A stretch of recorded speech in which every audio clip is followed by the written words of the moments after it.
At dahil day off natin ngayon, magpapalit tayo ng gulong ng motor ko. Sobrang pudpud na pala to sa likod kaya kailangan ng palitan. Lalo ngayon tag-ulan, sobrang dulas ng kalsada kaya yung mga gulong nyo, check nyo din baka mamaya kasing kalbo na nito. Yung ipapalit ko pala dito is in-order ko sa Shopee, ayan. Sabi ng karamihan sa akin, okay daw to. Baka naman, Beastire. Kahit 2 pirasong gulong lang. Pagkatapos ko nga mag-breakfast, lumabas na ako. Naghanap ako ng may mas malapit na machine shop sa amin. Doon ko ipapagawa. At yun, meron na. Bukas na. Sa sobrang dami kong pinuntahan, isa lang yung napuntahan ko na bukas. Masyado pa kasing maaga para magpagawa ng mga motor. Siningil pala ako ng labor na 250. Di na rin ako nagtawad kasi alam ko mahirap magkabit niyan.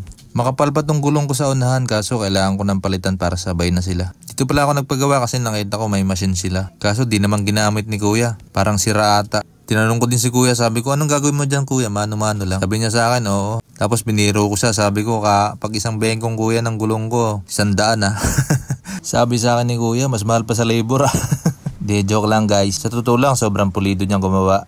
Kahit mano-mano wala naman damage sa mags ko. Shoutout sa kuya, hindi na kita natanong kung ano yung pangalan mo. Magmamadali din kasi ako umuwi kasi may lakad pa kami ni Mrs. mamaya. Kaya mga gar, check nyo din yung gulong nyo sa likod, sa unahan, baka mamaya pudpud na rin. Ride sip!